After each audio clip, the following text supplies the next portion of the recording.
खेलति मम हृदये रामः खेलति मम हृदये रामः खेलति मम हृदये रामः खेलति मम हृदये खेलति मम हृदये मोहमहार्णव तारककारी मोहमहार्णव तारककारी मोहमहार्णव तारककारी रागद्वेषमुखासुरमारी मोहमहार्णव तारककारी रागद्वेषमुखासुरमारी रागद्वेषमुखासुरमारी खेलति मम हृदये रामः खेलति मम हृदये रामः खेलति मम हृदये खेलति मम हृदये शान्तिविदेहसुता सहचारी शान्तिविदेहसुता सहचारी दहरायोध्या नगरविहारी शान्तिविदेहसुता सहचारी दहरायोध्या नगरविहारी दहरायोध्या नगरविहारी खेलति मम हृदये रामः खेलति मम हृदये रामः खेलति मम हृदये खेलति मम हृदये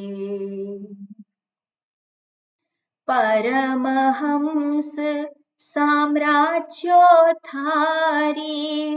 परमहंस साम्राज्योद्धारी सत्यज्ञानानन्त शरीरी परमहंस साम्राज्योद्धारी सत्यज्ञानानन्त शरीरी सत्यज्ञानानन्त शरीरी खेलति मम हृदये रामः खेलति मम हृदये रामः खेलति मम हृदये खेलति मम हृदये रामः खेलति मम हृदये ओम हरिः ओम श्री गुरुभ्यो नमः हरिः ओम ओम सहना भवतु सहनौ भुनक्तु सह वीर्यं करवावहै तेजस्विनावधीतमस्तु मा विद्विषावहै ओम शांति शांति शांतिः शंकरं शंकराचार्यं केशवं बादरायणं सूत्रभाष्यकृतौ वन्दे भगवन्तौ पुनः पुनः ईश्वरो गुरुरात्मेति मूर्तिभेदविभागिने व्योमवद्व्याप्तदेहाय दक्षिणामूर्तये नमः दयाकरं दयाकारं दान्तं धर्मप्रवर्तकं प्रणमामि दयानन्दं मदाचार्यवरं परम् ओके मंगलाचरणનું વાક્ય રેખા ओम नमो भगवते वैवस्वताय मृत्यवे ब्रह्म विद्याचार्याय नचिकेतसे च ઓકે, 14મો મંત્ર. પ્રજ્ઞાબેન ઓકે, કઈ કરતા હોય ચંદ્રિકાબેન તમે બોલો. વિડીયો ચાલુ નથી થતો. तिष्ठत जाग्रत प्राप्य वरान्निबोधत क्षुरस्य धारा निशिता दुरत्यया दुर्गम पथस्तत्कवयो वदन्ति. ઓકે, આપણે ગઈકાલે જોયું આગળનો જે મંત્ર છે એમાં જે વાત કરી હતી ઉપસંહાર કરો, લય કરવો. અને લય શેનો શેમાં કરવાનો? તો કાર્યનો કારણમાં લય કરવાનો. કાર્ય એ કારણથી અભિન્ન જ હોય. જ્યાં કાર્ય હોય ત્યાં કારણ હોય જ. એટલે કાર્યનો કારણમાં લય.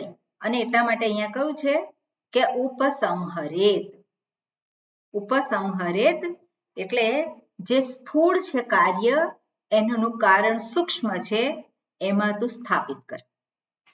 એટલે ઇન્દ્રિયોને મનમાં સ્થાપિત કર, મનને બુદ્ધિમાં સ્થાપિત કર, બુદ્ધિને સમષ્ટિ બુદ્ધિમાં સ્થાપિત કર, સમષ્ટિ બુદ્ધિને પરમાત્મામાં સ્થાપિત કર. એટલે આ રીતે આપણને એક પ્રક્રિયા દર્શાવે છે જેથી કરીને આપણે જ્યાં છીએ ત્યાંથી આપણે સત્યને ઓળખી શકીએ. આપણે જોઈએ છે કે માટી અને ઘડો.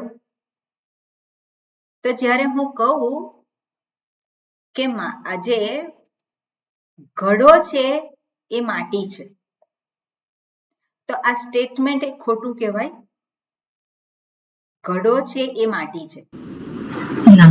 પણ જ્યારે જે વ્યક્તિ હકીકતને જાણતી નથી એ શું કહેવાનું છે કે ના એવું કહેવાય નહીં. જો ઘડો એને માટી કહેવાતું હોય તો બંને સમાનાર્થી શબ્દ થઈ ગયા. આર્ગ્યુમેન્ટ કરે કે નહીં? આર્ગ્યુમેન્ટ કરી શકે કે ઘડો અને માટી જો એક જ હોય તો એ સમાનાર્થી થઈ ગયા. પણ સમાનાર્થી છે? સમાનાર્થી શબ્દ નથી. ઘડો જે છે એનો એક અર્થ છે, એનો એક શું કહેવાય કે એનો એક અર્થ છે અને માટી છે એનો પણ એક અર્થ છે. પણ જ્યારે આપણને સત્ય તરફ દોરી જવાનો હોય તો પહેલા શરૂઆત ક્યાંથી કરે? આપણને જે દેખાય છે ત્યાંથી કરે. શ્રુતિ ક્યાંથી કરે છે? આ જે ઘડો છે તે. એવું ના કે આ માટી છે તે. પેલો માટી છે એ તરત ગ્રહણ નથી કરવાનું. એ શેને ગ્રહણ કરવાનું છે? નામ રૂપને સહજ રીતે ગ્રહણ કરવાનું છે. એટલે એ જે સ્થૂળ વસ્તુ છે જેને આપણે ખૂબ સારી રીતે ઓળખીએ છીએ ત્યાંથી શરૂ કરી અને જે હકીકત છે ત્યાં સુધી શ્રુતિ આપણને લઈ જવા માંગે છે. અને એટલા માટે કાર્ય કારણની પ્રક્રિયા, જે સ્થૂળ અને સૂક્ષ્મની પ્રક્રિયા, જે આપણે કહીએ નિકૃષ્ટ અને ઉત્કૃષ્ટની પ્રક્રિયા, તો આ બધી જ પ્રક્રિયાઓ દ્વારા જે છે જે પામવાનું છે એ એક વસ્તુ છે. અને એ એક વસ્તુને ઓળખી લીધી પછી એના સિવાય બીજું કાંઈ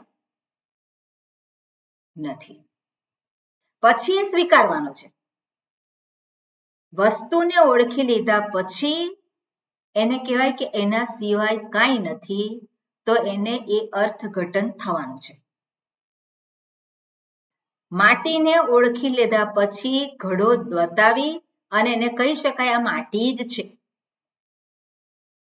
એને ત્યારે ખબર પડે કે હા માટી સિવાય બીજું કાંઈ નથી. એ સત્યનું ભાન પછી થાય. પણ પહેલા તો ઘડાનો સ્વીકાર કર્યો હોય પછી માટી દર્શન કરાવે. એવી જ રીતે આ શરીરને જે હું ગણું છું, તો શરીરથી જે હું ગણું છું ત્યાંથી શરૂ કરી અને આ શરીર એ હું જ છું. આ શરીર એ હું જ છું. પણ હું જ છું એટલે શું છે? જે સત્ય છે એ આ શરીર છે. નથી છે કે નથી?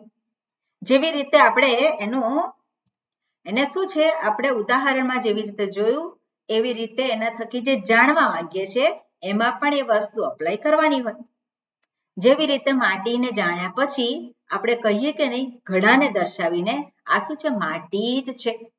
માટી સિવાય બીજું શું છે? છે બીજું કઈ? ઘડો જેને કહીએ છે એ માટી સિવાય બીજું શું છે? બીજું કઈ નથી. એ જ રીતે પેલો હું અને હુંને દર્શાવતા આપણે શું કહીએ છીએ? આ હું, શરીર, ઇન્દ્રિય, મન, બુદ્ધિ. પણ એ બધાને જ્યારે કહીએ છીએ એની પાછળનું સત્ય કોણ છે? હું. સત્ય કોણ છે? હું. અને આ શરીર, ઇન્દ્રિય, મન, બુદ્ધિ એ શું છે? ઉપાધિ થઈ ગઈ. જેવી રીતે માટીને માટે ઘડો એ ઉપાધિ છે કે નહીં ઉપાધિ? એવી રીતે હુંને માટે આ બધી ઉપાધિ છે. હવે ઉપાધિ એનું અસ્તિત્વ કેટલું છે? ઉપાધિનું અસ્તિત્વ સત્યથી જુદું છે ખરું? ઉપાધિનું અસ્તિત્વ સત્યથી જુદું હોઈ શકે? ઘડાનું અસ્તિત્વ માટીથી જુદું હોઈ શકે? ના હોઈ શકે. તો આ જે શરીર છે એનું અસ્તિત્વ સત્યથી જુદું હોઈ શકે?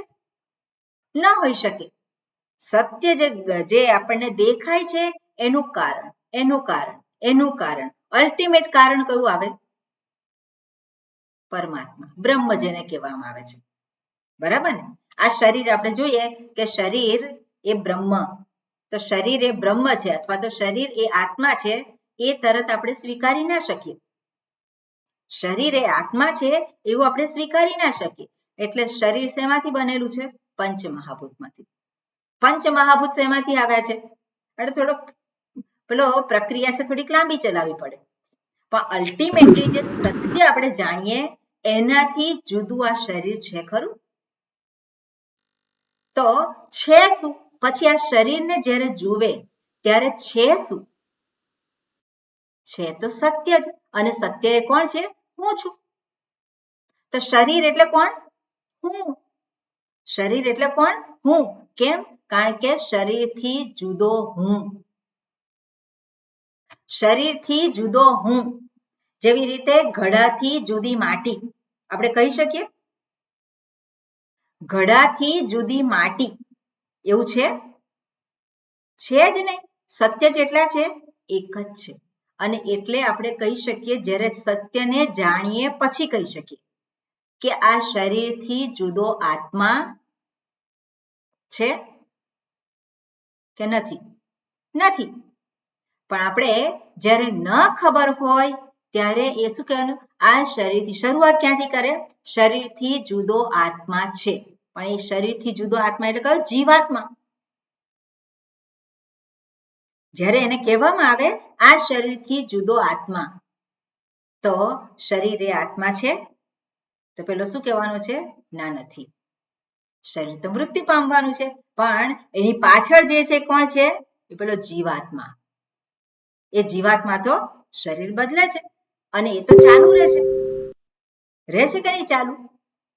પણ અલ્ટિમેટ જે સત્ય જે પામવાનું છે એ સત્ય ક્યાં એનો લય થાય છે? ક્યાં એની પૂર્ણાહુતિ થાય છે? ક્યાં એની સમાપ્તિ થાય છે? તો સમાપ્તિ ત્યાં જ થાય છે જ્યાં આપણે જોઈએ કે કાર્ય છે એ કારણથી હંમેશા અભિન્ન જ છે. અને એટલે કાર્ય છે ત્યાં કારણ છે જ. અને કાર્ય છે ત્યાં કારણ છે જ્યારે આપણે એવું કહીએ તો કાર્ય સાચું કે કારણ સાચું? બંને સાચા? કાર્ય સાચું કે કારણ સાચું? કાર્ય છે તો કારણ સાચું જ છે. શું કાર્ય? કાર્ય કરે તો કારણ સાચું જ છે જ. કાર્ય સાચું કે કારણ સાચું? એમ કારણ સાચું કહેવાય. કારણ સાચું કહેવાય ને. કાર્ય કર્યું તો કારણ સાચું થયું, રિઝલ્ટ તો એ જ આવ્યું ને. કર્યું એટલે કાર્ય એ સંદર્ભમાં હું નથી કહેતી. કારણ વિના કાર્ય હોઈ શકે નહીં. એક્શનના સંદર્ભમાં હું નથી કહેતી. અચ્છા, પણ કારણ ક્યારે થાય? જ્યારે કાર્ય કર્યું હોય ત્યારે જ થાય ને. એમ જ કહું એટલે છું. એ સંદર્ભમાં હું નથી વાત કરતી. કાર્ય કર્યું હોય, કાર્ય માટીના ઘડો કેવી રીતે એટલે કારણ સત્ય કહેવાય. ઓબ્જેક્ટ સબ્જેક્ટ, કાર્ય કારણ સંબંધ એટલે શું છે? જેવી રીતે ઘડો અને એનું માટી અને એનું કાર્ય શું થાય? ઘડો એટલે શું? એનું રિઝલ્ટ એમાંથી કારણ સાચું ને કારણ જ સાચું. એટલે કાર્ય એટલે શું છે? વસ્તુ. એ વસ્તુ જે ફળ. છે એ સાચી એટલે કારણ સાચું, અને હા. કાર્ય જે છે એ સાચું ન કહેવાય.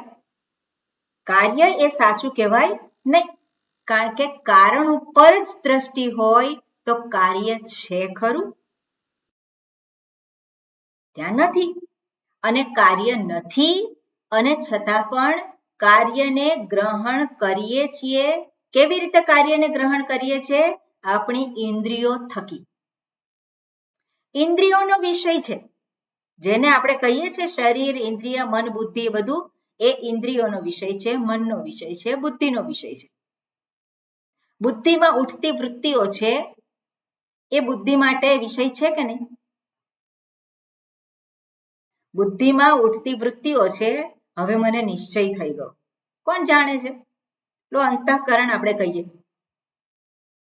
તો એ એના માટે વિષય છે કે નહીં? એ છે વિષય. એટલે આપણે આ જે સ્થૂળથી સૂક્ષ્મ તરફની જે પ્રક્રિયા છે એમાં આપણે એને પામ્યા, આપણે સત્યને પામી લીધું. પણ સત્યને પામ્યા પછી પણ જે યાત્રા જે છે એની સમાપ્તિ ક્યાં થાય છે? તો યાત્રાની સમાપ્તિ તો જ્યાં હું ઊભો છું, જ્યાં હું જોઉં છું, ત્યાં જ એ જાણું. હું શરીરને હું જોઉં છું તો શરીર એ પરમાત્મા, એ શરીર આત્મા છે. ઇન્દ્રિયો એ આત્મા છે. મન એ આત્મા છે. બુદ્ધિ એ આત્મા છે કે નહીં? છે, કારણ કે આત્મા વગર હોઈ શકે ખરા? આત્મા વગર હોઈ શકે નહીં. તો સાચું શું છે? સત્યતાની દ્રષ્ટિએ જોવા જે સાચું શું છે? એક જ સાચું, હું આત્મા જ સાચો છું. આત્મા કહેવાય. આત્મા સાચો છે. પછી આત્મા સાચો છે, આપણે એ સત્યનું ભાન થઈ ગયું પછી હું કહું કે હું પ્રજ્ઞા, હું કુસુમ.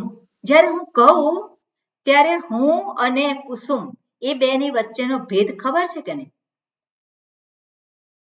કુસુમ કોને કહેવાય છે અને હું કોને કહું છું? હું કુસુમ તો હું કુસુમ રૂપે છું.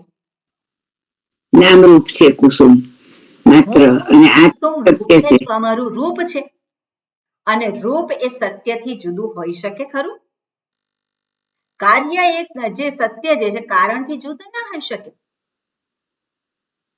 એટલે પહેલા જે કહેતા હોય અજ્ઞાન અવસ્થામાં હું કુસુમ એ જુદું છે, અને જ્ઞાન થયા પછી જ્યારે કહે છે હું કુસુમ એ તદ્દન ભિન્ન છે. બરાબર ને? ત્યાં પહેલા અજ્ઞાનને કારણે કે છે, હવે જ્ઞાન પૂર્વક કે છે.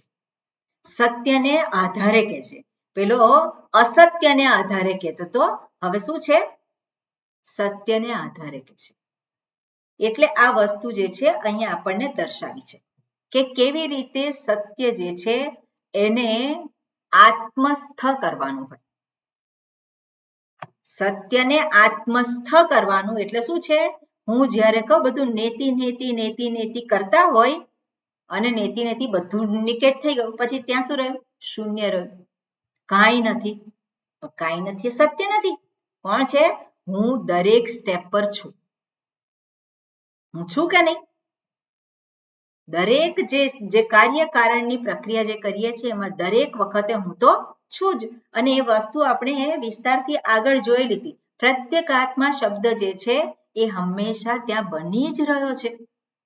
બરાબર ને? પ્રત્યેગાત્મા અથવા તો પરમાત્મા, આ સૃષ્ટિને આધારે જોઈએ તો પરમાત્મા જે છે એ દરેક જે છે કાર્ય કારણ એ જે પ્રક્રિયા છે એમાં સતત બની જ રહે છે.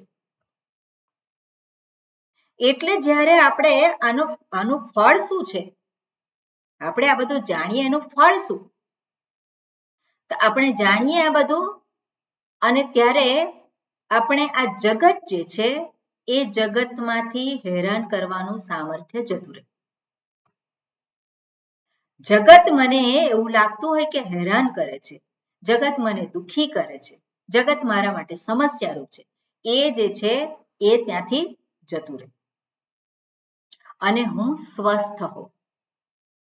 પછી ગમે તેવું એ થાય ઉથલ પાથલ પણ હું સ્વસ્થ છું. જેવી રીતે આપણે દેશમાં ચળવળ હતી અને રમણ મહર્ષિજી પાસે ગયા કે તમે પણ ચળવળમાં ભાગ લો. આ વાત કરી હતી કદાચ મેં પહેલા. અને એમને કહ્યું તો એમણે શું જવાબ આપ્યો?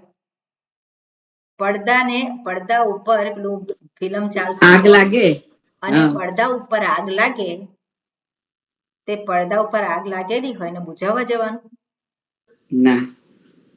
કેમ છે? સ્વસ્થ છે. પણ જો હું બાહ્ય પરિસ્થિતિથી હું દુઃખી થઈ જાઉં, બાહ્ય પરિસ્થિતિ હું અસ્વસ્થ થઈ જાઉં, તો ત્યાં મારે કંઈક કરવાનું છે.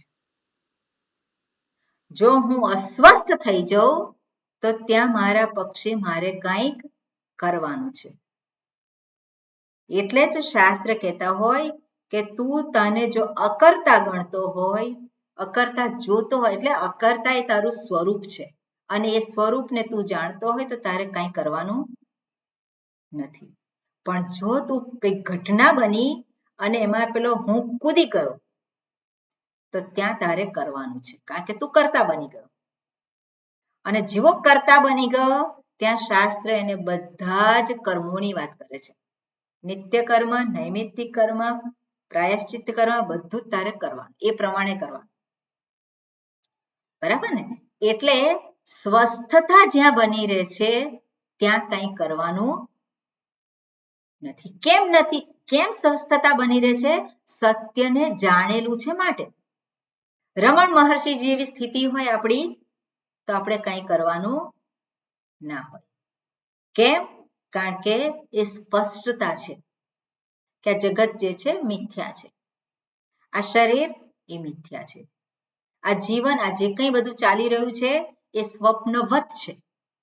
તો સ્વપ્નવત બધું હોય તો સ્વપ્નમાં જે કંઈ થાય એને આપણે પછી જાગીએ પછી કરવા જઈએ છે કંઈ? એને સાચા ખોટા કરવા જઈએ છે કે એમાં ઉપાયો શોધવા જઈએ છે? નથી શોધવા જતા, કારણ કે ખબર છે એવું જ જે જાગી ગયો છે સ્વરૂપમાં એ કેવો રહેવાનો છે? સ્વસ્થ રહેવાનો છે, શાંત રહેવાનો છે. પછી આ વ્યવહારિક જગતમાં જે કંઈ થતું હોય તો એને એની અસર થાય નહીં. અને જો અસર થતી હોય તો મારા પક્ષે શું છે? સેટલમેન્ટ થયેલું નથી. હજુ પણ મને મારા સ્વરૂપમાં સ્થિતિ નથી. હજુ પણ મને મારા સ્વરૂપના વિશે ડાઉટ છે. અને ડાઉટ કેમ છે? કારણ કે પેલો હું જાણું છું શાસ્ત્રને આધારે હું કોણ છું, અને છતાં પણ હું બેસી જાય છે ક્યાં? હું ગ્રહણ કરું છું કઈ રીતે? આ શરીરને આધારે. અનુભવ મારા માટે સાચા થઈ જાય છે. કેમ? અનુભવ સાચા, અનુભવને હું સત્યતા આપું છું સંસ્કારને આધારે. અનુભવને સત્યતા આપીએ સંસ્કારને આધારે, અજ્ઞાનને આધારે. એટલે અહીંયા જે વાત કરેલી હોય કે આ જે સત્ય છે એને પામવા માટે સ્થૂળથી શરૂ કરી અને સૂક્ષ્મ સુધી જવાનું, અને સૂક્ષ્મથી શરૂ કરીને ફરી પાછું સ્થૂળ તરફ આવવાનું. એટલે આ સ્ટેપ છે. સૂક્ષ્મ તરફ જઈએ અને આત્માને ઓળખીએ એટલે ત્યાં પૂરું નથી થતું. આત્માને ઓળખ્યા ફરી પાછું જ્યાંથી શરૂઆત કરી છે ત્યાં આવવાનું. અને એ જે શરૂઆત જ્યાંથી કરી છે એ સત્યથી જુદું નથી, આત્માથી જુદું નથી. અને ત્યારે એટલે પેલું રાઉન્ડ જે ચાલુ થયું ત્યાં સર્કલ જે પૂરું થાય. એટલે સર્કલ આપણે એ કર્યું હોય તો સર્કલને પૂરું કરવું પડે. અને આ રીતે અહીંયા દર્શાવેલું છે. એટલે એને પામવા માટે અહીંયા કહે છે કે તું જાગ્રત, ઉત્તિષ્ઠત જાગ્રત, પ્રાપ્ય વરાન નિબોધત. એને માટેનો ઉપાય શું છે? પ્રાપ્ય વરાન નિબોધત. આ સત્યને જાણવા માટે તું ઊભો થા, તું જાગ્રત થા, એટલે કે પ્રમાદ કરીશ નહીં. તને જે સાધનો પ્રાપ્ત થયા છે એ સાધનોને તું વેડફી ના નાખીશ. જે સાધનો પ્રાપ્ત થયા છે એ સાધનોનો તું ઉપયોગ કર. ઉપયોગ નહીં કરે તો તો સાધનો તો જે પ્રાપ્ત થયેલા છે કાળે કરીને એ ખોટા પડવાના છે અને પછી એનો નાશ થવાનો છે. અથવા તો દુરુપયોગ કરીશ. ઉપયોગ ના કરે તો હજુ સારું છે, પણ દુરુપયોગ કરે તો શું છે? એ વધારે સંસારમાં નિષ્ઠ થવાનો છે, વધારે દુઃખમાં નિષ્ઠ થવાનો છે. એટલે તારી પાસે વિકલ્પ કયો છે? તારી પાસે વિકલ્પ એક જ છે અને તને જે સાધનો પ્રાપ્ત થયા છે એનો યોગ્ય રીતે તું ઉપયોગ કર. એટલે જીવન જે પ્રાપ્ત થયું છે એ જીવન શેને માટે છે? જીવન સત્યને ઓળખવા માટે છે, હુંને ઓળખવા માટે છે. હુંને નથી ઓળખતા? નથી ઓળખતા? આમ તો ઓળખીએ છીએ, આમ તો નથી ઓળખતા. એટલે એ શું છે? સાચું ઓળખાણ એમ. એટલે સાચું ઓળખીએ છે નથી ઓળખતા. તો એવું સાચું ઓળખાણ ભલે નથી ખબર. એટલે એનો મતલબ છે કે નથી ઓળખતા. એ તો ગુરુના સાનિધ્યમાં બેસીને જ ગુની ઓળખ સરસ બની રહે છે. પછી તો ઓછી થતી જાય છે, પછી ચાર્જ બીજે દિવસે થવા માંડે છે થોડું થોડું ગુની ઓળખ. એટલે ચાર્જિંગ બહુ એમાં સ્થિતિ રહે તો એનું ફળ પ્રાપ્ત થાય. રાઈટ. બરાબર ને? ના ટકી રહે છે પણ બહુ ધીરે ધીરે આમ લો બેટરી. શાસ્ત્ર જ્યારે આ બધા શબ્દોનો પ્રયોગ કરીને આપણને સત્યને દર્શાવે છે અને એ સત્યને આપણે જાણીએ ત્યારે આપણે પોતે કેવા લાગીએ છીએ? સુંદર. આપણે કેવું જે થતું હોય એ શું છે અનુભવ આપણો? આનંદ આનંદ. માત્ર સાંભળ્યા પછી અહમ બ્રહ્માસ્મિ લાગે જ. શ્રુતિના વાક્યો જે શબ્દ જે છે સત્ય છે, પણ એ સત્ય જે છે એમાં નિષ્ઠા જે છે, સ્થિતિ, નિષ્ઠા એટલે સ્થિતિ, એ સ્થિતિ નથી રહેતી. તો સ્થિતિ નથી રહેતી. કેમ નથી રહેતી? તો ક્યાં તો સ્પષ્ટતા નથી, અથવા તો અનાત્માના સંસ્કાર એટલા બધા દ્રઢ છે કે એની અંદર પેલું મન જે છે જતું રહે છે અને પરિણામે ત્યાંથી ચ્યુત થઈ જાય છે.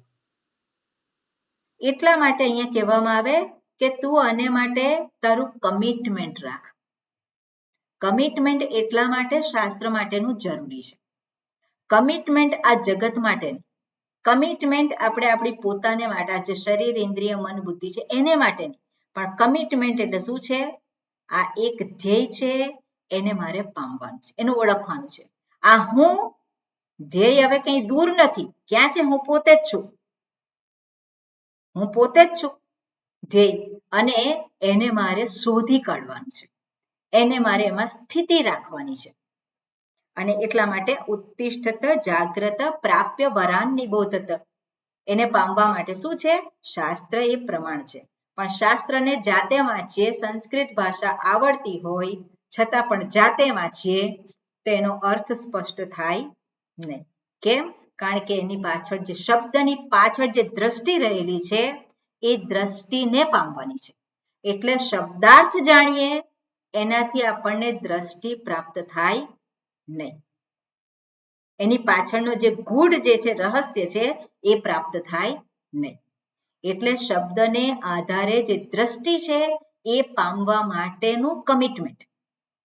શાસ્ત્ર શું કહેવા માંગે છે, એ શબ્દોની પાછળનો શું અર્થ રહેલો છે, અને એ પામવા માટે તો પ્રવૃત્ત થા.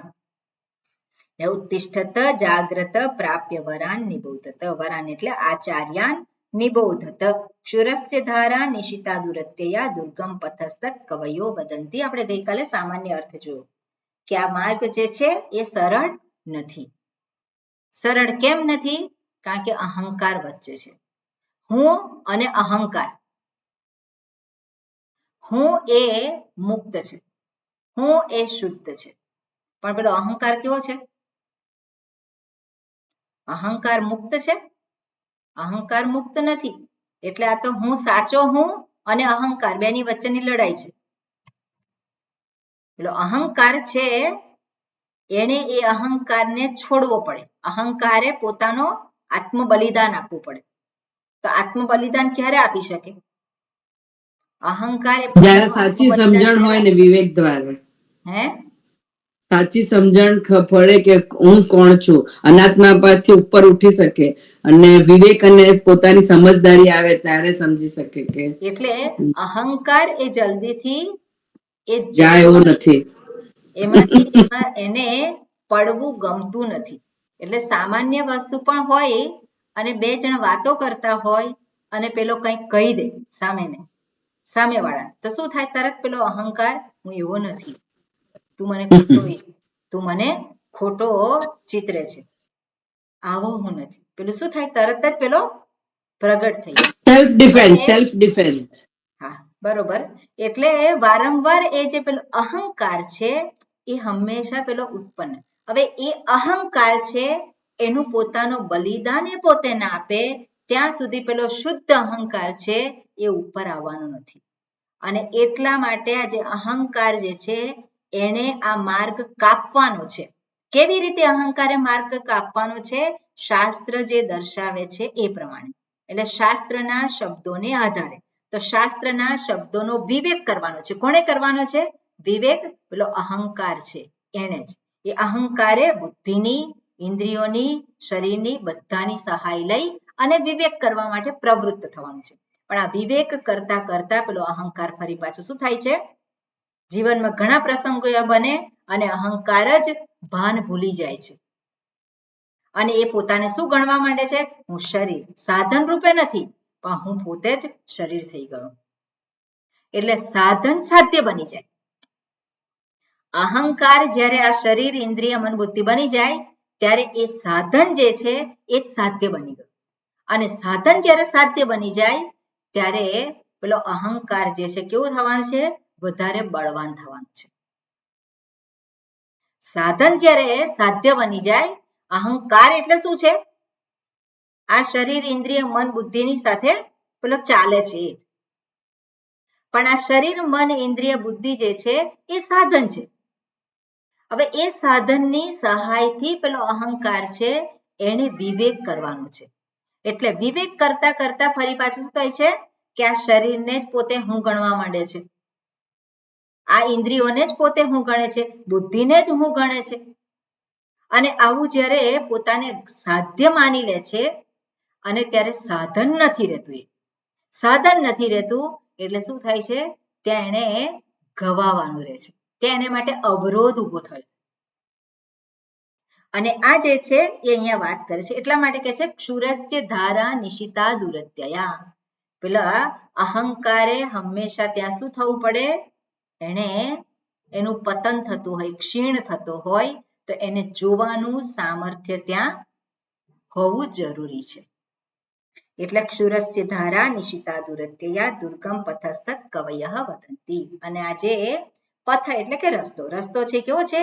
દુર્ગમ. દુર્ગમ એટલે દુઃખેન ગંતુમ, દુઃખપૂર્વક એને પાર કરાય એવો છે. એવું કવયઃ એટલે જે જ્ઞાની પુરુષો છે, વિવેકી પુરુષો છે એ આ પ્રમાણે કહે છે. ઓકે, હવે જે ભાષ્ય છે એ જોઈએ. ઓકે, રેખાબેન બોલ. આપણે ગઈકાલે વાંચ્યું હતું ને? કથમ થી ચાલુ કરવાનું છે. કથમ એટલે કથમ થી ચાલુ કરવાનું બરોબર. એટલે પહેલામાં શું કહ્યું છે? હે અનાદિ અવિદ્યા પ્રસુપ્તાઃ ઉત્તિષ્ઠત હે જંતવઃ આત્મજ્ઞાન અભિમુખાઃ ભવત.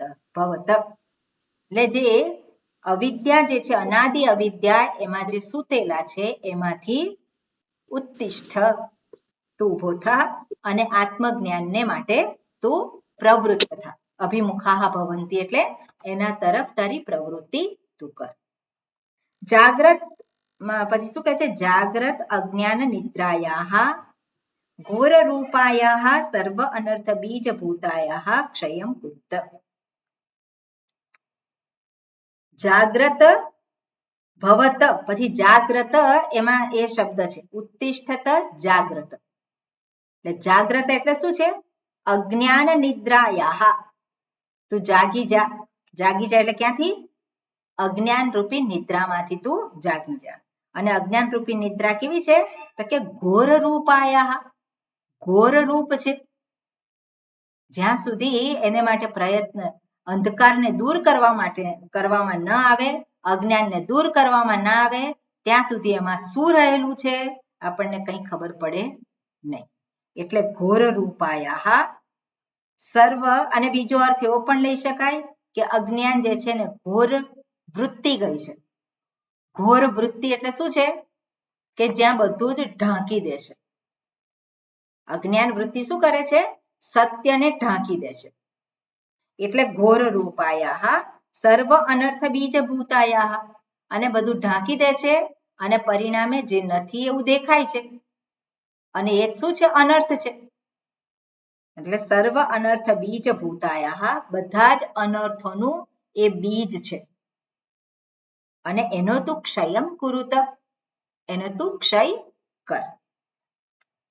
એટલે કે અજ્ઞાન જે છે અથવા તો અહંકાર છે એને તું શું કર? એનો ક્ષય કર. ઓકે, આગળ કે છે કથમ. તો કથમ પ્રાપ્ય ઉપગમ્ય વરાન. આપણે વાંચેલું છે?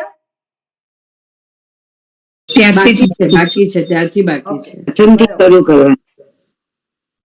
ઓકે. જયવિંદાબેન, કથમ કથમ પ્રાપ્ય ઉપગમ્ય પ્રાપ્ય ઉપગમ્ય વરાન વરાન પ્રકૃષ્ટાન પ્રકૃષ્ટાન આચાર્યાઃ. ઓકે, સોરી, આચાર્યાઃ આચાર્યાન આચાર્યાન તદ્વિદઃ તદ્વિદઃ તદુપદિષ્ટં તદુપદિષ્ટં સર્વાંતરં સર્વાંતરં આત્માનં આત્માનં અહમ અસ્મિ ઇતિ અહમ અસ્મિ ઇતિ અહમ અસ્મિ ઇતિ અહમ અસ્મિ ઇતિ નિબોધત અવગચ્છત નિબોધત અવગચ્છત નહીં ઉપેક્ષિતવ્યમ ઇતિ નહીં ઉપેક્ષિતવ્યમ ઇતિ શ્રુતિઃ અનુકંપયા આહ શ્રુતિઃ અનુકંપયા આહ માતૃવત માતૃવત અતિસૂક્ષ્મ બુદ્ધિ વિષયત્વાત અતિ સૂક્ષ્મ બુદ્ધિ વિષયત્વાત જ્ઞેયસ્ય. જ્ઞેયસ્ય. ઓકે, અહીંયા સુધી રાખીએ. કથમ એટલે કેવી રીતે એને પ્રાપ્ત કરવાનું? તમે કહ્યું કે ઉત્તિષ્ઠત જાગ્રત, ત્યાં ઊભો થા, જાગ્રત થા, એને પ્રાપ્ત કરવા માટે તું પ્રવૃત્ત થા. તો કેવી રીતે પ્રવૃત્ત થવાનું? તો બતાવે છે પ્રાપ્ય ઉપગમ્ય. પ્રાપ્ય એટલે પ્રાપ્ત કરીને. પ્રાપ્ત કરીને, પ્રાપ્ય એ મંત્રમાં છે, પણ ખરેખર એનો અર્થ શું લેવાનો છે? ઉપગમ્ય. ઉપ શબ્દનો અર્થ શું થાય? નજીક. ઉપગમ્ય, નજીક જઈને. તો કોની નજીક જવાનું છે? શાસ્ત્રની નજીક. પણ શાસ્ત્રની નજીક કેવી રીતે જવાનું છે? તો કે વરાન. વરાન એટલે ઉત્કૃષ્ટ. પ્રકૃષ્ટાન, પ્રકૃષ્ટાન એટલે શ્રેષ્ઠ. વરાન, વરાન શબ્દનો અર્થ પણ શ્રેષ્ઠ થાય. એટલે વરાન જે પ્રાપ્ય વરાન નિબોધત મંત્રમાં જે કહ્યું છે. તો પ્રાપ્ય એટલે શું છે? ઉપગમ્ય, એની પાસે જઈને. એટલે શાસ્ત્ર આપણી પાસે ના આવે કે ગુરુ આપણી પાસે ના આવે, પણ શું છે? આપણે એની પાસે જઈને. એટલે પ્રાપ્ય ઉપગમ્ય વરાન. વરાન એટલે પ્રકૃષ્ટાન. પ્રકૃષ્ટાન એટલે શ્રેષ્ઠાન, જે શ્રેષ્ઠ છે એ શ્રેષ્ઠાન આચાર્યાન. બરાબર, જે આચાર્ય છે એને. અને આચાર્યાન, હવે આચાર્યાન જે છે પછી સકાર છે, એ સંધિનો નિયમ છે. આચાર્યાન તત એટલે જે આપણે જોયું છે કે સકાર સમસ્તુટી જે છે 8-3 એ 8-3-2 ને 8-3-5 જે છે સૂત્ર એમાં જોજો, અને ત્યાં આવે છે એટલે ત્યાં સકાર એક આવે છે અને અનુસ્વાર પણ આવે છે. આચાર્યાન તદ્વિદઃ તદ ઉપદિષ્ટમ. તદ્વિદઃ એટલે તેન વિદઃ. તદ એટલે ગુરુ અથવા તો શાસ્ત્ર. તો તેન વિદઃ તદ્વિદઃ તદ ઉપદિષ્ટમ. તદ ઉપદિષ્ટમ એટલે તેના દ્વારા ઉપદિષ્ટ. તેન ઉપદિષ્ટમ. તદ ઉપદિષ્ટમ એટલે શું છે? તદ્વિદઃ એનો અહીંયા અર્થ શું આપ્યો? તેન ઉપદિષ્ટ, તેના દ્વારા એટલે આચાર્યના દ્વારા ઉપદિષ્ટમ જેનો ઉપદેશ કરાયો છે. ઉપદિષ્ટમ શું છે? સર્વાંતરમ આત્માનમ અહમ અસ્મિ ઇતિ. સર્વાંતરમ, સર્વ અંતરમ, સર્વસ્ય અંતરમ, સર્વના અંતરમાં. સર્વસ્ય અંતર એટલે શું છે? સર્વસ્મિ, સર્વના અંતરમાં, અથવા તો આપણે શું કહેવાય કે સર્વેષુ અંતરે, બધાના અંતરમાં શું છે? સર્વસ્ય સર્વાંતરમ આત્માનમ. અને કોણ છે? આત્માનમ, સર્વના અંતરમાં રહેલ આત્મા. કઈ રીતે રહેલ છે? હું રૂપે એ જ રહેલ છે. સર્વાંતરમ આત્માનમ, જે સર્વના અંતરમાં હું તરીકે રહેલ છે, એ જ હું છું. સર્વના અંતરમાં જે હું તરીકે જે છે, એ જ હું છું. એટલે સર્વના એટલે આને છોડીને, એવું? સર્વના એટલે આને છોડીને, એવું છે? સર્વમાં આનો પણ સમાવેશ થઈ જાય. એટલે સર્વ એટલે કોણ? આને છોડીને એવું નહીં, પણ સર્વ જે છે અહીંયાથી પણ હું પ્રગટ થાય છે. સર્વના અંતરમાંથી જે પ્રગટ થતો હું છે, એ જ હું છું.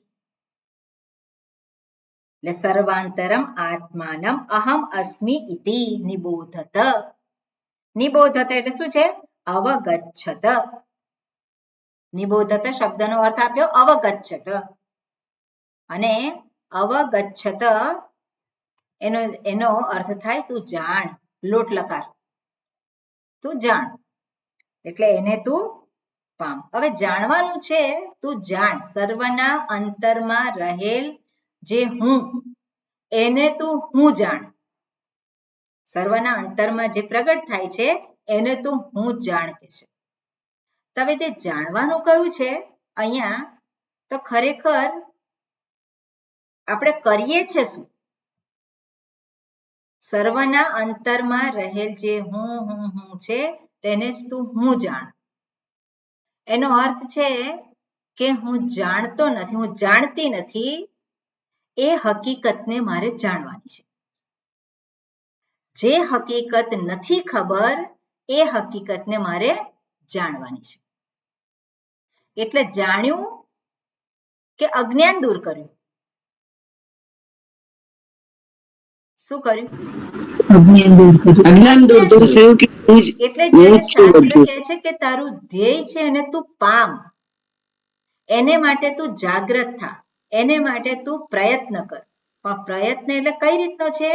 જે હું નથી એને નિવૃત્ત, જ્ઞાન થવું જોઈએ, એનું જ્ઞાન થવું જોઈએ. જે હું નથી એને નિવૃત્ત કરવાનું છે. એટલે સર્વના અંતરમાં રહેલ જે હું છે, એ જ હું છું. એ વાક્યનો અર્થ શું થાય? કે અહમ બ્રહ્માસ્મિ. હું નથી જાણતો આ હકીકતને, એ હકીકતને હું જાણું છું. પણ થયું શું? જે અજ્ઞાન હતું મારું, એ દૂર થયું. બરાબર ને? અને હકીકત જે છે એને મારે ધારણ કરવાની છે, એને મેં જાણી. હકીકતને મેં જાણી અને એ હકીકતમાં પછી બની રહેવા માટે મારે પ્રયત્ન કરવો પડે કે નહીં? જે હકીકત છે એમાં બની રહેવા માટે, હવે એમાં બની રહેવા માટેનો પ્રયત્ન કરવો પડે છે. કેમ? કારણ કે હકીકતથી હું ફરી પાછો ચિત્ત થઈ જાઉં છું.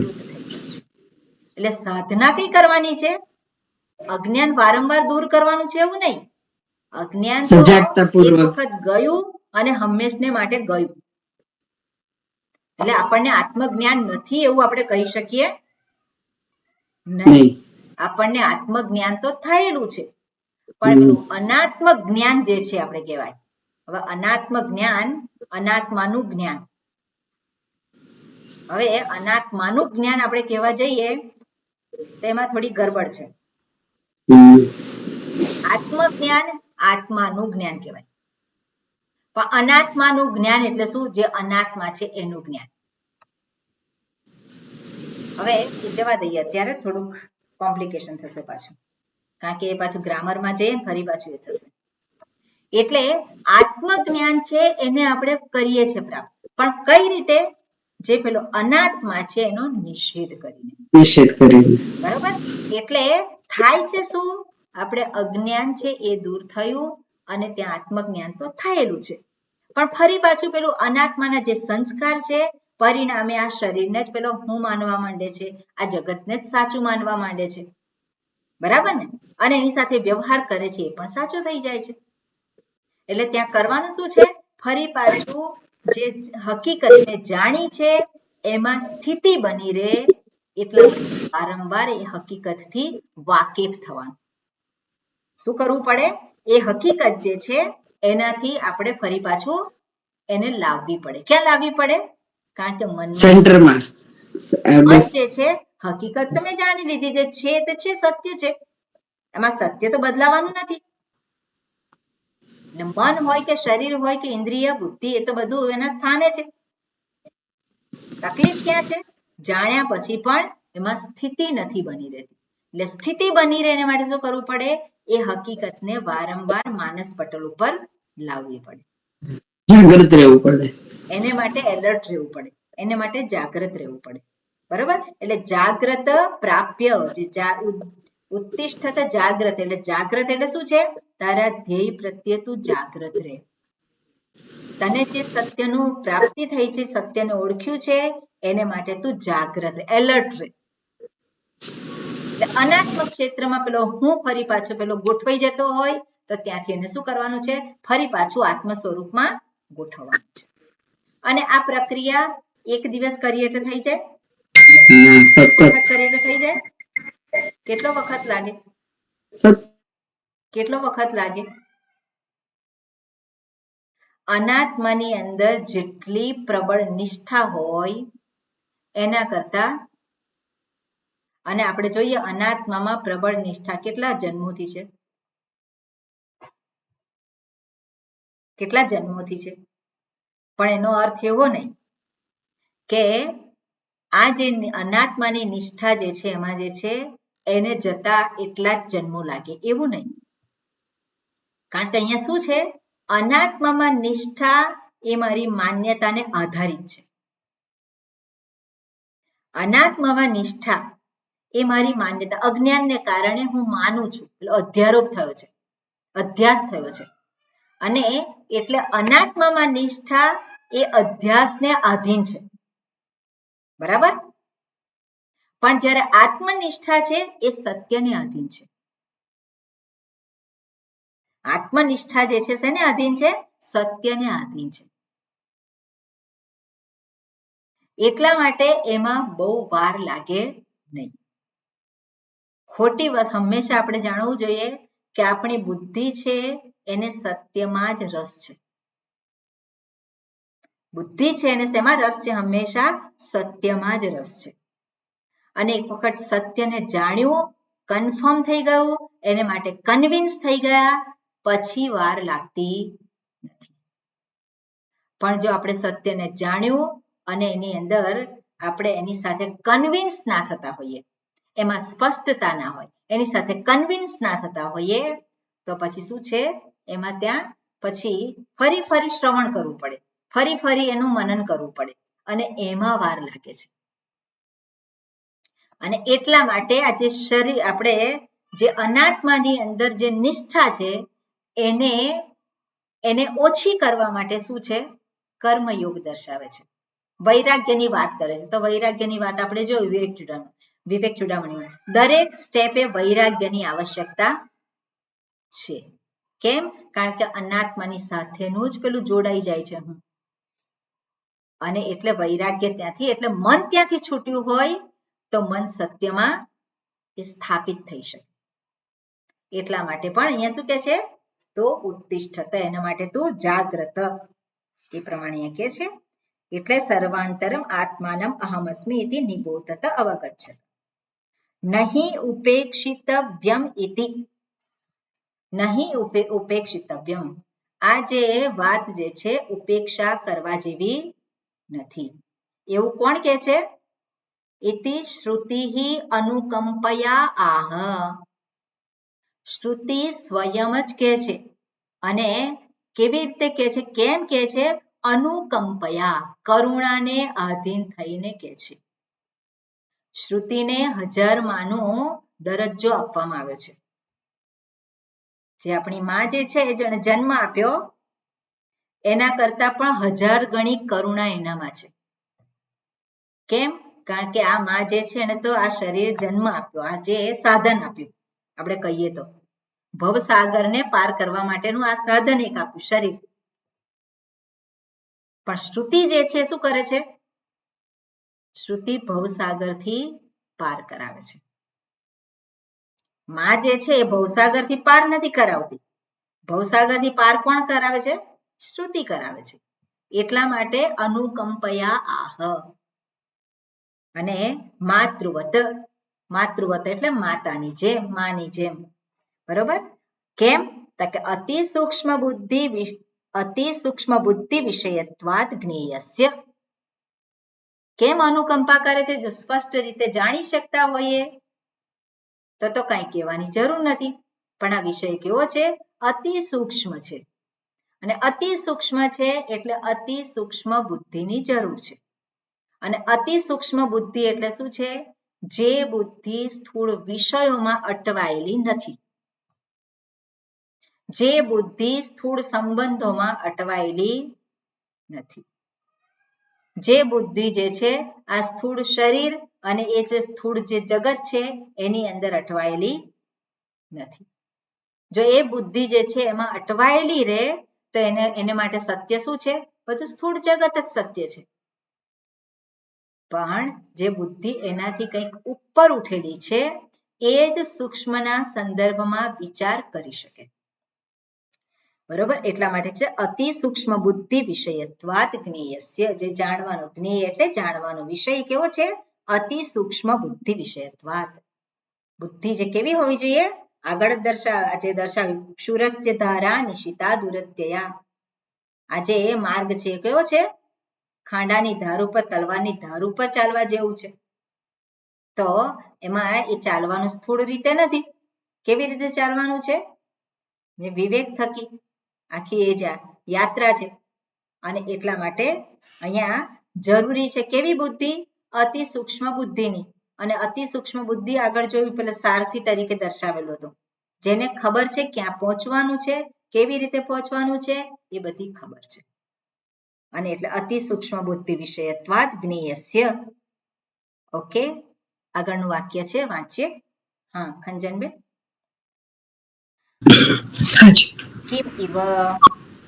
કિમ ઇવ સૂક્ષ્મ બુદ્ધિ ઇતિ ઉચ્યતે. सूक्ष्म बुद्धिः इति उच्यते. क्षुरस्य धारा सुरस्य धारा अग्रम निशिता तीक्ष्णीकृता दुरत्यया दुःखेन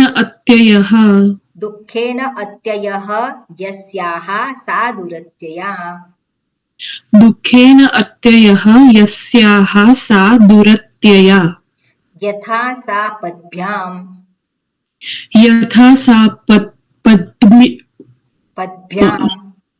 पद्भ्याम दुर्गमनीया तथा दुर्गम दुस्संपाद्यम इति एतत् पथः पंथानं तत्त्वज्ञानलक्षणं मार्गम्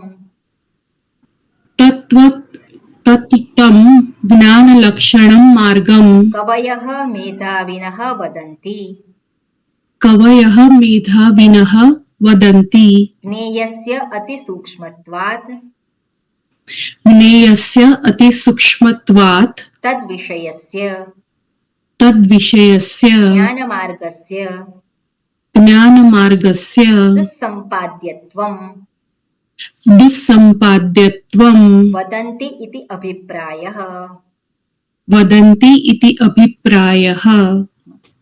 એટલે અતિ સૂક્ષ્મ બુદ્ધિ વિષયત્વાદ જ્ઞેયસ્ય, અતિ સૂક્ષ્મ બુદ્ધિનો આ વિષય હોવાથી. ઓકે, કિમીવ, કયા પ્રકારની તમે સૂક્ષ્મ બુદ્ધિ કહો છો? અતિ સૂક્ષ્મ. તો કેવી અતિ સૂક્ષ્મ, કેવી બુદ્ધિ? તો કે ઇતિ ઉચ્યતે, એ કહે છે. એટલે કઈ રીતે કહે છે? ક્ષુરસ્ય ધારા અગ્રમ નિશિતા તીક્ષ્ણીકૃતા તુરત્યયા. તો ક્ષુરસ્ય ધારા અગ્રમ, ક્ષુરસ્ય એટલે ક્ષુર, ક્ષુર એટલે આપણે એને કહેવામાં આવે ક્ષુર, ક્ષુર એટલે છરી, છરો આપણે કહીએ, તો તલવાર કહીએ. તો તલવારની ધાર, તલવારની ધાર એટલે શું છે? તલવારનો જે ઉપરનો જે તીક્ષ્ણ ભાગ, પોઈન્ટ હોય ને, છેલ્લો ભાગ, જે છેલ્લો ભાગ એટલે સ્થૂળ રીતે નહીં, આગળ કે પાછળ એવું નહીં, પણ જે તલવારમાં ઉપરનો જે છે આખો સળંગ ભાગ જે છે કેવો છે? તીક્ષ્ણ ભાગ છે. ક્ષુરસ્ય ધારા અગ્રમ, અગ્રમ એટલે આગળનો, નિશિતા તીક્ષ્ણીકૃતા, આગળનો ભાગ છે કેવો છે? એકદમ શાર્પ કરેલો છે, તીક્ષ્ણ કરેલો છે, અને જરાક ત્યાં અડે તો તરત કપાઈ જાય. અને એ જે છે એ દર્શાવે છે ધારા. ક્ષુરસ્ય ધારા અગ્રમ નિશિતા તીક્ષ્ણીકૃતા. અને પછી આગળ શબ્દ આપેલો છે દુરત્યયા. દુરત્યયા એ શબ્દનો અહીંયા ભગવાન ભાષ્યકારે એનો અર્થ સમજાવેલો છે. દુરત્યય એટલે શું છે? દુઃખેન અત્યયઃ યસ્યાહ સા દુરત્યયા. દુઃખેન અત્યયઃ. હવે દુઃખેન અત્યયઃ, અતિ અયઃ. અત્યયઃ એટલે શું છે? અતિ ઉપસર્ગ છે, અતિ અયઃ. અને અયઃ ઈણ ગતૌ ધાતુ માટે અયઃ. તો ઈ ગતૌ ધાતુ જે છે જવાનાર્થમાં છે. અને અતિ, અતિ જે છે ઉપસર્ગ રીતે, અતિ જે છે અતિક્રાંતમ ગતઃ, જે પાર કરી જવું. અત્યય એટલે શું છે? પાર કરવું, પાર જવું, એટલે કે ને ઓળંગી જવું. તો ઓળંગી જવું કેવું છે? દુઃખેન, દુઃખપૂર્વક ઓળંગવું, અર્થાત સરળતાથી ઓળંગવું, ઓળંગાય એવું નથી, એમાં ઘણી બધી તકલીફો છે. એટલા માટે કહે છે દુરત્યયા, દુઃખેન અત્યયઃ યસ્યાહ સા દુરત્યયા. યથા સા, યથા જેવી રીતે, સા પદ્ભ્યામ દુર્ગમનીયા. સા પદ્ભ્યામ, પદ્ભ્યામ એટલે પગ વડે, દુર્ગમનીયા તથા દુર્ગમ દુસ્સંપાદ્યમ ઇતિ. પદ્ભ્યામ એટલે આપણે શું કહેવાય કે કોઈક વસ્તુને આપણે પાર કરવી હોય તો કેવી રીતે થાય? એક એક સ્ટેપ જાય. પાર કરવા માટે શું કરે? એક એક સ્ટેપ એને માટેનો પ્રયત્ન કરે. પણ દરેક સ્ટેપ ઉપર શું આવે છે? એને વિઘ્ન આવે કે કંઈક તકલીફ આવે. તો આપણે જીવનમાં પણ જોઈએ છે કે જીવન પસાર થતું હોય ત્યાં એક ગયું અને બીજું આવ્યું, બીજું ગયું ત્રીજું આવ્યું, અમે પેલી તકલીફો બધી ચાલ્યા કરતી હોય. તો એ તકલીફો જે શું છે? સ્ટેપ પર સ્ટેપ. પણ પેલો જો અટકી જાય તો એને પાર કરી શકે નહીં. એટલે અહીંયા શું કહે છે? એ પાર કરે છે, પણ કેવી રીતે? દુઃખેન, તકલીફો સાથે એ પાર કરે છે. બરાબર? એટલે દુઃખેન અત્યયમ ગચ્છતિ, એટલે દુર્ગમનીયા. એ કેવું છે? દુર્ગમનીયા, પદ્ભ્યામ દુર્ગમનીયા. એટલે પગ વડે પેલો જે ચાલે છે સ્ટેપ બાય સ્ટેપ, પણ એ કેવું છે? દુઃખેન ગમનીયા. દુર્ગમનીય એટલે એ ચાલી નથી શકતું એવું નહીં, એ ચાલે છે, એ પાર કરે છે, ઉપર ચઢે છે, પણ કેવી રીતે? દુઃખપૂર્વક, કઠિનાઈપૂર્વક. અને એટલે દુર્ગમનીયા. યથા સા પદ્ભ્યામ દુર્ગમનીયા તથા દુર્ગમ દુસ્સંપાદ્યમ. હવે જે આપણે કહીએ કે દુર્ગમ, તો દુર્ગમ એટલે શું? દુર્ગમ માર્ગ આપણે બોલતા હોઈએ છીએ. બરાબર? દુર્ગમ માર્ગ, કઠિન માર્ગ, રસ્તો હોય કઠિન માર્ગ છે. અને આપણે પેલો કિલ્લો હોય એને પણ શું કહે છે? દુર્ગ. દુર્ગ. કેમ? કારણ કે કિલ્લાને પાર કરવો એ સરળ હોય નહીં. એટલા માટે અહીંયા કહે છે દુર્ગમ, જેવી રીતે દુસ્સંપાદ્યમ. દુસ્સંપાદ્યમ ઇતિ એતત. જે છે એને સંપાદિત કરવું એટલે શું છે? એને પાર કરવું, રસ્તાને ઓળંગવું, ઓળંગીને પેલે પાર જવું, એ જે છે એ કેવું છે? એ સરળ નથી. અને એટલા માટે શું કહે છે? એ શું છે? તો કે પથઃ, રસ્તો. શું છે? રસ્તો. રસ્તો જે છે કેવો છે? એ અનેક મુશ્કેલીઓથી ભરેલો છે, વાળો છે, એ સરળ નથી. જો સૂક્ષ્મ બુદ્ધિ ન હોય તો આ માર્ગ કેવો છે? કપરો છે. જો સૂક્ષ્મ બુદ્ધિ હોય તો માર્ગ એને માટે સરળ બની શકે. બરાબર? એટલે એ વસ્તુ અહીંયા દર્શાવવા માંગે છે. એટલે પથઃ પંથાનમ, આ માર્ગ જે છે પંથાનમ, માર્ગને કેવી રીતે પાર કરવાનો? કે તત્વ જ્ઞાન લક્ષણમ માર્ગમ. ઓકે, એટલે માર્ગ જે છે કયો છે? કયા પ્રકારનો? કે તત્વ જ્ઞાન લક્ષણમ. તત્વ જ્ઞાન રૂપી માર્ગ છે. તત્વ જ્ઞાન લક્ષણમ યસ્ય સહ. બરોબર? એટલે તત્વ જ્ઞાન એટલે વિવેક રૂપી માર્ગ છે. અને વિવેક રૂપી માર્ગ છે એ વિવેક રૂપી માર્ગ ઉપર એને ચાલવાનું છે, સતત વિવેક કરવાનો છે. અને જે વિવેક ચૂકી જાય તો ત્યાં એ શું થવાનું છે? વિવેક ચૂકી જાય ત્યાં પોતે પડી જવાનું છે. એના કરતા પણ પોતે ધ્યેયથી ચ્યુત થઈ જવાનું છે. પોતે ધ્યેયથી ચ્યુત થઈ જવાનું છે. એટલા માટે એને દરેક સ્ટેપ ઉપર શું છે? એલર્ટ રહેવાની જરૂર હોય.